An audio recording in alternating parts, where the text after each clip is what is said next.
Bienvenidos sean todos a la palabra del Señor, al mensaje que Dios tiene para nosotros en este día. Le he titulado Gracia resistible o irresistible. Y esto en función de que en el cristianismo hay dos grandes posiciones teológicas. Algunos piensan que la gracia se puede resistir y otros piensan que la gracia es irresistible. Vamos a abordar este tema poco a poco durante el transcurso de este mensaje, y vamos a dejar bien en claro no solamente lo que yo les voy a exponer, sino precisamente lo que Dios me ha dicho acerca de este tema. El orgullo es una iniquidad y eso lo hemos estado predicando en mensajes pasados. Hemos definido lo que es también una iniquidad. Esta iniquidad del orgullo no permite que veamos nuestra verdadera necesidad espiritual. Así que es una insensibilidad espiritual de la cual obviamente no estamos siendo conscientes. Ningún ser humano realmente es plenamente consciente del orgullo que tiene. La gran mayoría de nosotros, por no decir que todos, cuando alguien dice que eres un orgulloso, ya sea que nos diga una persona o nos diga inclusive el mismo Dios, nosotros vamos normalmente a responder: ¿cómo? ¿En serio? ¿Yo soy orgulloso? Vamos a tender a no creer eso porque no estamos conscientes de la profundidad de toda la definición de lo que es el orgullo en nosotros. Al decir que el orgullo es una insensibilidad espiritual, entonces estamos hablando también de que el orgullo es una dureza del corazón. Un corazón duro es un corazón que se resiste a Dios de alguna manera. Y al ser el orgullo una iniquidad común a todo ser humano, esta dureza de corazón se manifiesta prácticamente en una proporción mayor o menor en todos los cristianos. Con razón, Dios le dice a su pueblo Israel que vagaba por el desierto: duros de cerviz, duros de corazón. El orgullo produce entonces un estado espiritual, o equivale a un estado espiritual que resiste la gracia de Dios, resiste el mover de Dios. Este estado de resistencia a la gracia de Dios es alimentada y fortalecida por nuestro yo.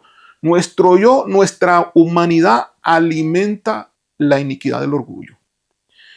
Por eso, algunos tendrán esta resistencia a la gracia más fuerte que otros.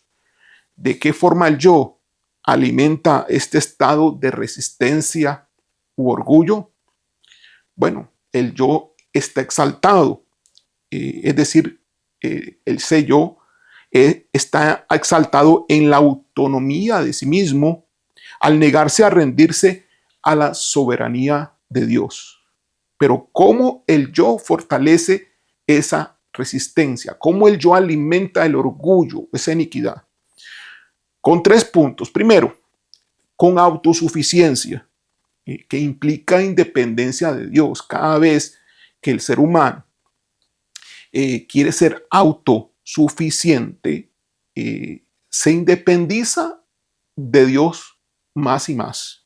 Segundo, con autocomplacencia. El yo busca su propio placer, su propia gloria, su propia voluntad. Eso también fortalece al orgullo, fortalece ese estado de resistencia a la gracia de Dios. Y tercero, con autodefensa espiritual. Es decir, cuando el yo se justifica, cuando el yo se excusa, cuando el yo se compara o se endurece, esto impide el quebrantamiento que es necesario para poder recibir la gracia. Entonces son 3 aspectos en las cuales nosotros como seres humanos participamos, alimentamos este estado de resistencia a la gracia de Dios. Resumo: primero, con autosuficiencia, por nuestra forma de ser, en nuestro yo, con autocomplacencia y con autodefensa espiritual. Y yo le pregunto a usted, ¿quién no quiere ser autosuficiente? Todo ser humano busca la autosuficiencia, no depender de nadie, prácticamente. Bueno, vamos a tener que dejar de ser autosuficientes para comenzar a depender de Dios. ¿Quién no busca la autocomplacencia, el propio placer, la propia gloria, hacer su propia voluntad? Todos los seres humanos. ¿Quién no busca la autodefensa espiritual? Es decir, el justificarse, el excusarse, el compararse con otros. ¿Quién no hace eso? ¿Verdad que fácilmente alimentamos nosotros con nuestro yo, con esta forma de ser, alimentamos la iniquidad del orgullo, es decir, un estado espiritual de resistencia a la gracia? A todos los seres humanos Dios nos ha dado la gracia que salva. Esto es un aspecto muy importante. Dios ha derramado su gracia para todos los seres humanos. ¿Qué gracia? La gracia que salva. Vamos a verlo bíblicamente. Tito capítulo 2, versículo 11 dice, porque la gracia de Dios se ha manifestado para salvación a todos los hombres, no a una parte de la humanidad, sino que dice que se ha manifestado para salvación. Ese es el objetivo. El objetivo de la gracia, de esta gracia que está acá, es una gracia que salva. Y se es manifestada para todos los hombres, para salvación de toda la humanidad completa, no para unos pocos. Vuelvo a repetir el versículo de Tito, capítulo 2, versículo 11, porque la gracia de Dios se ha manifestado para salvación a todos los hombres. Primera Timoteo, capítulo 2, versículo 4 dice, Dios quiere que todos, vuelvo a repetir, Él quiere que todos los hombres sean salvos. Él quiere que todos los hombres sean salvos. No es que Dios quiere que unos se salven y otros no se salven. Dios quiere que todos los hombres sean salvos y vengan al conocimiento de la verdad. Así que la gracia es una invitación, no una imposición, primeramente. Dios no fuerza a la salvación, sino que la ofrece con amor y paciencia, esperando que cada uno proceda al arrepentimiento. Cuando esta resistencia a la gracia, de la cual hemos estado hablando, es muy fuerte, esta resistencia va a impedir, que está fundamentada en el orgullo, esta resistencia, va a impedir recibir la salvación de Dios. Esto porque se ha escogido resistir y no recibir la gracia que salva. ¿Cuál gracia es esa? ¿Cuál es la gracia que salva? Ahorita, por si tú no lo sabes, si eres cristiano deberás de saber cuál es la gracia que salva. Obviamente está en Jesucristo, el regalo. Cuando hablamos de la gracia que salva, estamos hablando del regalo de Dios. A todos se nos es dada su gracia, pero no todos la recibimos. Así que Dios, en su buena voluntad, en su amor para con todos los seres humanos, ha derramado su gracia salvadora a todos los hombres, sin excepción. Todos se les ha sido dada la gracia que salva, pero no todos la reciben, porque hay algunos que la rechazan. Dios da la gracia que capacita para creer, de tal manera que al dar la gracia, también da la fe para ser salvos. ¿Recuerdan el versículo que dice, por gracia sois salvos por medio de la fe? Para la salvación se requiere gracia y fe, pero la fe viene con la gracia. La gracia de Dios, el regalo de Dios, incluye la fe para que sea salvo, pero requiere recibirla para que eso se concrete. Es nuestra decisión rechazar o recibir ese regalo. De esta forma funciona entonces nuestro libre albedrío. Hacemos uso de nuestra voluntad en aceptar o rechazar y hacemos uso de nuestra decisión. Así que unos reciben la gracia para salvación y otros resisten la gracia para perdición. En esto se define quién es salvo y quién no es salvo. Inicialmente, porque algunos pueden recibir la gracia por salvación, pero también se puede caer de la gracia, se puede abandonar de la gracia, pero en su esencia es decisión. Unos la reciben porque han decidido recibirla, la gracia que salva, y son salvos, pero otros, en vez de recibir la gracia que Dios les ha dado, ellos la resisten y la rechazan. Así que resisten la gracia para perdición. Juan capítulo 3, versículo 18 dice, el que cree en él no es condenado, pero el que no cree ya ha sido condenado. Entonces, vean ustedes acá que esto es un aspecto de la voluntad del ser humano. El ser salvo depende propiamente del ser humano, no depende de Dios el ser salvos, porque ya Dios ha dado ya su gracia sin excepción de raza, sin excepción de país, sin ningún tipo de impedimento. Él ha dado su gracia a todos, absolutamente a todos, sin excepción, a todos los seres humanos.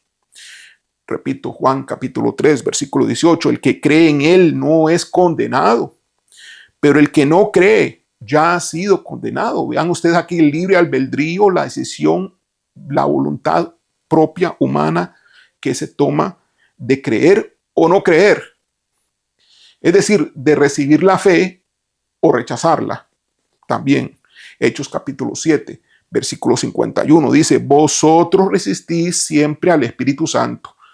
Es decir, el Espíritu Santo se puede resistir. Vemos entonces que la gracia también, la gracia se puede resistir. Entonces, cuando el tema este mensaje dice gracia resistible o irresistible, entonces, ¿qué puedes tú responder?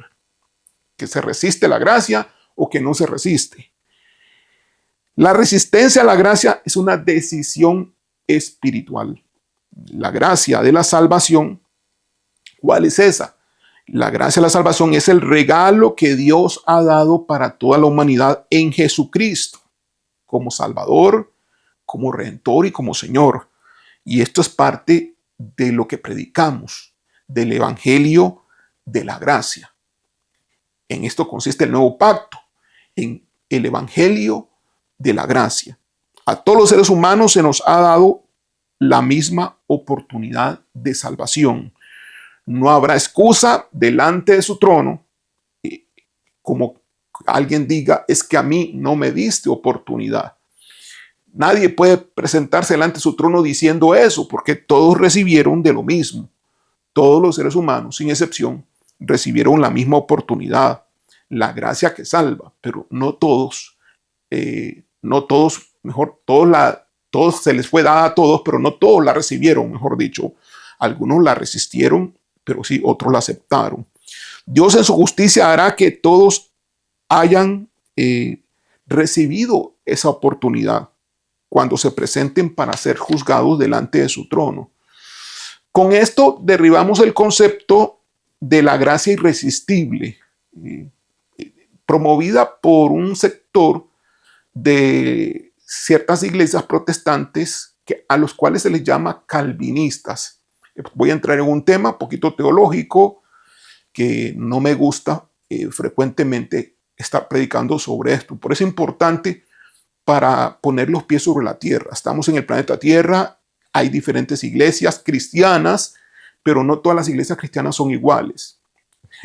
Amado hermano, cuídate a qué iglesia es la que asistes, cuídate a qué iglesia es la que vas, porque tú pudieras estar yendo a una iglesia calvinista. ¿Y de qué es eso, pastor? Bueno, porque la gracia que se resiste es la que yo estoy predicando hoy y la que está en la Biblia, pero hay una gracia que predican otros cristianos evangélicos, protestantes, que es la gracia que no se puede resistir, la gracia irresistible, que se fundamentan y se les llama a ellos precisamente calvinistas. Este concepto realmente no proviene de Calvino. Juan Calvino, que es el fundador, por así decirlo, de donde se nutren los calvinistas. Pero el concepto de la gracia irresistible no lo predicó Calvino, sino los seguidores de Calvino, especialmente en un sínodo de Dort en el año 1618-1619, donde se definieron en este sínodo los 5 puntos del calvinismo en respuesta al arminianismo, porque habían 2 corrientes opuestas en ese tiempo entre algunos cristianos, el calvinismo por un lado y el arminianismo por otro. La iglesia cristiana se dividió, algunos arminianos, otros calvinistas. ¿Y usted, pastor, qué es? ¿Usted es calvinista o es arminiano? Bueno, calvinista no soy, pero arminiano tampoco. Hay algunas cosas que son buenas de los calvinistas y algunas cosas que son buenas de los arminianos, pero también hay algunas cosas de los calvinistas que no son buenas. De igual manera, algunas cosas de los arminianos tampoco son buenas. Así que no nos vamos por ningún lado, ni por la derecha ni por la izquierda. No nos vamos ni con los calvinistas, ni nos vamos con los arminianistas. Porque Dios no es ninguno de los dos. Dios no es calvinista, Dios no es arminianista, Dios es Dios. Pero el ser humano, al hacer teología, al hacer discusión, fabrica conceptos humanos y pelea con esos conceptos humanos, aunque se fundamente en versículos bíblicos. Fue en ese sínodo que se formalizó, en el sínodo de Dort de 1618-1619, se formalizó la gracia irresistible como una doctrina reformada. Esta doctrina reformada la tienen las iglesias reformadas. Ahora, pero ¿quién es Juan Calvino? De donde nace esto, pero no fue el que promovió la gracia irresistible, Juan Calvino. Juan Calvino promovió otro tipo de gracia, no le llamó gracia irresistible, pero sus seguidores en el sínodo de Dort, para llevarle la contra a los arminianistas y hacer discusión teológica, pues entonces definieron 5 puntos y entre los 5 puntos a uno le pusieron la gracia irresistible y la definieron tal y como les voy a comentar a continuación. Pero déjame explicarte quién es Juan Calvino. Juan Calvino, una persona que se convirtió al protestantismo y adhirió al pensamiento de Martín Lutero. Era un católico en su juventud y se convirtió en un teólogo protestante y pastor, considerado uno de los principales líderes de la Reforma protestante, es decir, de aquellos que se separaron de la Iglesia católica. Muchos de sus enseñanzas tuvieron la influencia de un obispo del siglo IV y V, un obispo católico llamado San Agustín de Hipona, considerado este San Agustín como teólogo y filósofo. Es decir, Juan Calvino, el pensamiento de él, de qué era el cristianismo y las doctrinas del cristianismo, se basaron en gran parte en los pensamientos de 10 siglos atrás, porque Juan Calvino era el siglo, aproximadamente siglo XVI, por ahí, 16, 1618, siglo XVII, por ahí, 1618, 1619, y San Agustín del siglo tercero, siglo cuarto, más bien, siglo cuarto y siglo quinto, mejor dicho, casi 10 siglos atrás. De las enseñanzas que promovió Juan Calvino se basan fuertemente, casi todas, no todas, pero casi todas, en las enseñanzas del obispo llamado San Agustín de Hipona, católico, considerado también teólogo y filósofo. Los católicos le llaman el doctor de la iglesia a San Agustín. Es uno de los pilares de toda la doctrina católica. Y su obra, por ejemplo, se cita más de 80 veces en el catecismo de la Iglesia Católica. Entonces, los reformados que se separaron de la Iglesia Católica, una parte de esos reformados llamados calvinistas, porque Calvino fue el que promovió esas doctrinas teológicas, provenían de un católico, de un obispo 10 siglos atrás. Ok, muy bien. Entonces, aquí en el sínodo, tiempo después que Calvino muere, en el sínodo se formaliza la gracia irresistible. Ahí nace la gracia irresistible en el sínodo de Dort, como una doctrina que todas las iglesias en ese tiempo que estaban adheridos a ellos tenían que obedecer. Esa doctrina la tienen todas las iglesias que tengan el nombre con la palabra reformada. Cualquier iglesia que diga Iglesia Reformada de América, Iglesia Reformada de Inglaterra, cualquiera que diga cualquier palabra como nombre de la iglesia, diga la palabra reformada, ellos pertenecen a esta doctrina calvinista, a esta corriente teológica. Las iglesias presbiterianas, también que son protestantes, que son evangélicas, también estas iglesias pertenecen a esta corriente calvinista. Las iglesias bautistas reformadas, no todos los bautistas son reformados. Hay algunos bautistas que no son reformados, pero las iglesias bautistas reformadas también piensan y tienen este origen calvinista, que obedecieron al sínodo de Dort, que es donde nació la gracia que no se puede resistir. Ahora la voy a explicar brevemente. ¿Qué otras iglesias son calvinistas? Lo digo para que tú entiendas, hermano, cuando tú vayas en la calle, te topes con un hermano, que no todos compartimos exactamente la misma doctrina, y que esto es una gran diferencia. Pensar que la doctrina se puede resistir y pensar que la doctrina no se puede resistir, hay una gran diferencia en cuanto al tema de la salvación y en cuanto al tema entonces de la predicación. Porque si la gracia no se puede resistir, si la gracia es irresistible, entonces ¿para qué predicamos la salvación? Es decir, ¿qué significa la gracia irresistible? La gracia irresistible es que Dios escogió a unos con el dedo, Dios escogió a unos para ser salvos, y a esos que escogió para ser salvos, les puso la gracia que no pueden resistir.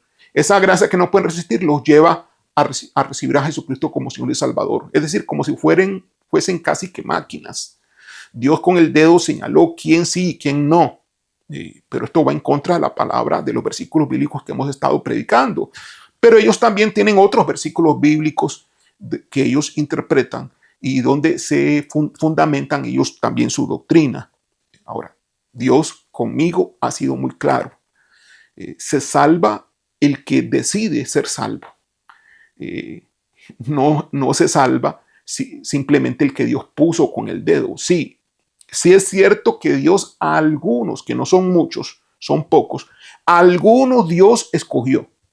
Algunos fueron escogidos por Dios desde antes de la fundación del mundo. Eso sí es cierto, porque Dios claramente me lo ha dicho.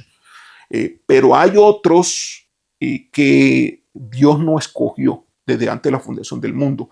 La gran mayoría, Dios no ha escogido a la gran mayoría de personas que van a ser salvas desde antes de la fundación del mundo para ser salvas. No fueron escogidos desde antes de la fundación del mundo. Cada uno decide con su propia voluntad, con su libre albedrío, rechazar o aceptar la gracia que salva. ¿Qué otras iglesias son de esta corriente calvinista que creen en la gracia que no se puede resistir? Bueno, las iglesias neocalvinistas, es decir, las iglesias modernas, dentro de esos predicadores, pastores de esas iglesias pueden reconocer ustedes a John Piper. Ahora, hermano, mira, hay cosas buenas de John Piper, pero hay otras cosas como estas que yo no comparto para nada de John Piper. Entonces, hay cosas buenas dentro del calvinismo, sí, hay teología buena, sí, pero tienes que tener mucho cuidado en lo que lees. Si no sabes, si no tienes la madurez suficiente para interpretar y ser juicioso y ser crítico, fácilmente puedes llegar a convertirte en un calvinista. Así como una persona también puede llegar a convertirse en un sabatista, en un adventista o en un testigo de Jehová.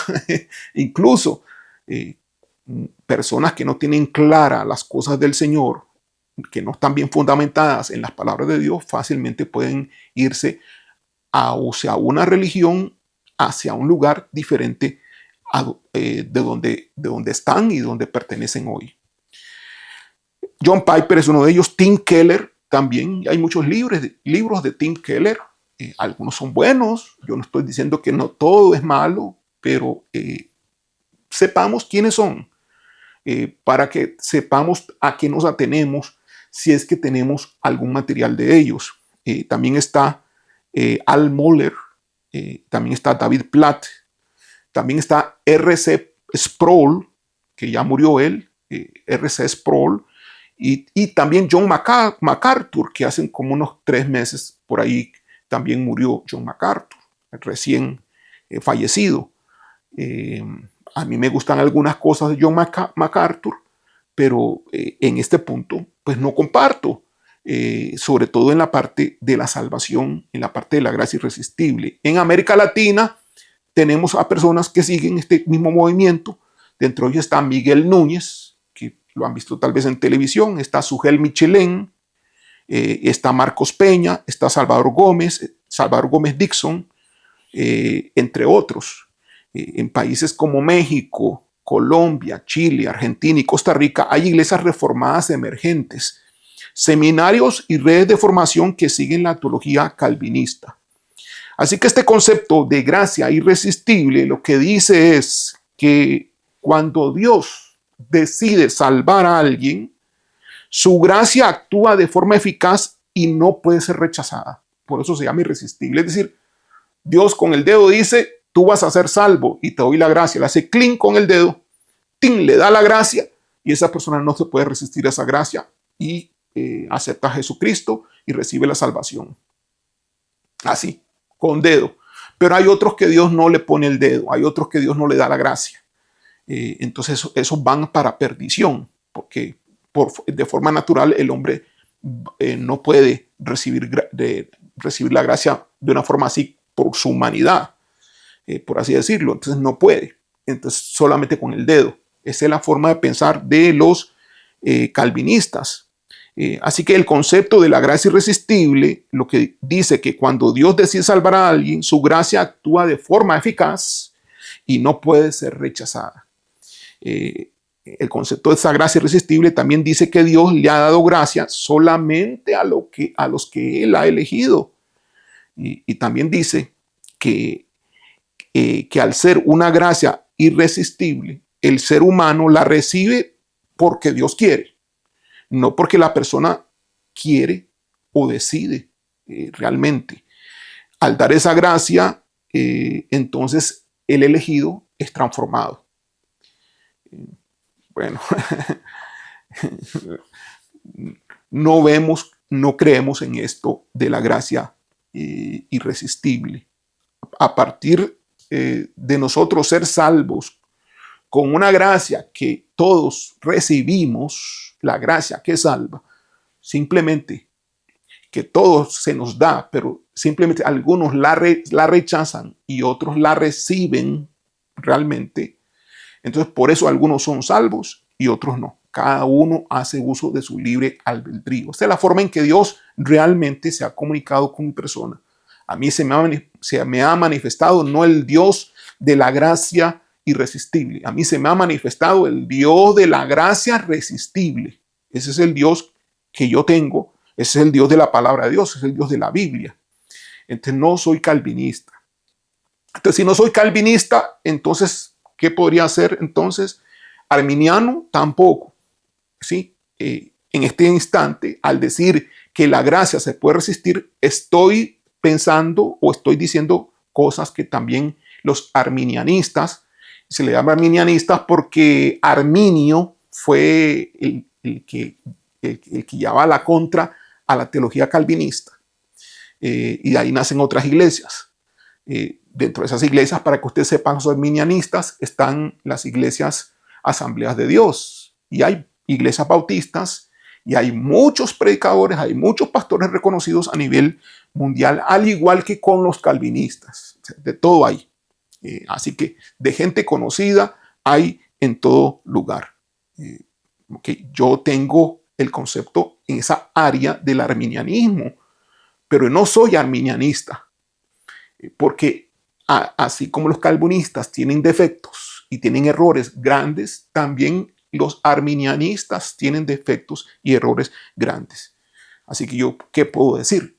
Que yo soy cristiano, hijo de Dios, y que yo soy pro Dios. No soy ni calvinista ni arminianista, no soy de Pablo ni de Apolos. De Dios soy. Y simplemente sí, analizo lo que dicen otros para orientar a la iglesia, para orientar a los hijos de Dios.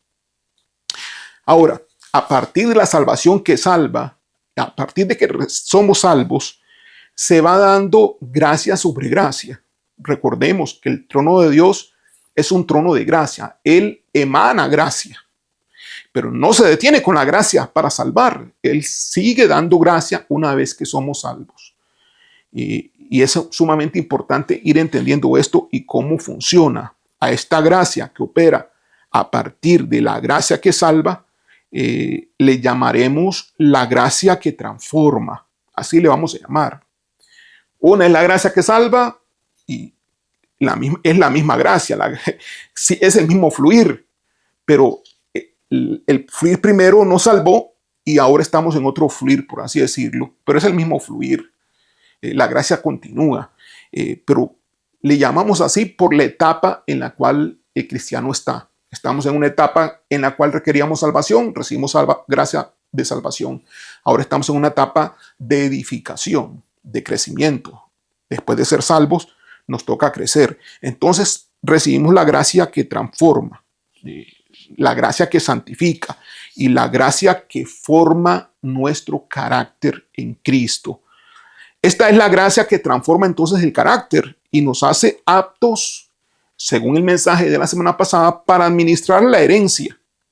Si no estamos caminando en la gracia que transforma nuestro carácter, pues no estaríamos recibiendo la herencia que Dios nos tiene. Sí, nos hizo hijos con la gracia que salva, pero ahora, para hacernos herederos, y aunque somos herederos, para tomar la herencia, es decir, para hacerla nuestra, para vivir esa herencia, para disfrutar esa herencia hoy, es necesario caminar ahora no en la gracia que salva, sino en la gracia que transforma. Que les llamamos también la gracia que santifica, la gracia santificadora y la gracia formativa, la gracia que nos capacita o nos enseña, de la cual estaremos hablando, hemos hablado, pero hablaremos un poco más en las próximas semanas. Hasta aquí la palabra del Señor para todos nosotros. Gracia resistible o gracia irresistible. Dios me ha enseñado y se ha manifestado con su gracia resistible, porque Él es el Dios de amor. De tal manera amó Dios a todo el mundo, no a unos sí y a otros no. Él no murió por unos, Él murió por toda la humanidad completa. Su sangre no fue derramada por los salvos solamente, su sangre fue derramada por todos los seres humanos. Tan grande es el amor de Dios que su sangre ha sido derramada y ha pagado el precio de todos los pecados de la humanidad, aunque algunos no lo reciban, aunque algunos con su voluntad no lo acepten y prefieran la condenación antes que la gracia que Dios da hoy. Vamos a orar. Gracias, Padre, por tu palabra. Agradecemos, Señor, tu amor y tu bondad al darnos de tu gracia y nosotros actuar con nuestra voluntad que nos has dado, con el libre albedrío para tomar decisiones. No queremos fomentar el orgullo, que es lo que hace que estemos en un estado espiritual que resiste la gracia. Así que venimos con humildad delante de ti, Señor, y te pedimos que nos ayudes a crecer en la humildad de Jesucristo y que el orgullo que tenemos como seres humanos sea menguado, sea crucificado en la cruz a través del Espíritu Santo, a través de la comunión y relación contigo, porque el Espíritu mata la carne, el Espíritu vence el orgullo y vence ese estado de resistencia espiritual a la gracia. Decidimos acercarnos a ti, Señor, para ser vencedores del orgullo. Decidimos acercarnos a tu persona, solamente tú, Señor, por el Espíritu, solamente a través de la comunión con tu persona es posible vencer este estado carnal, este estado humano de resistencia a tu gracia, Señor. Gracias, Padre, por tu gracia que nos das, por el amor que nos tienes en Cristo Jesús. Amén y amén. Dios le bendiga.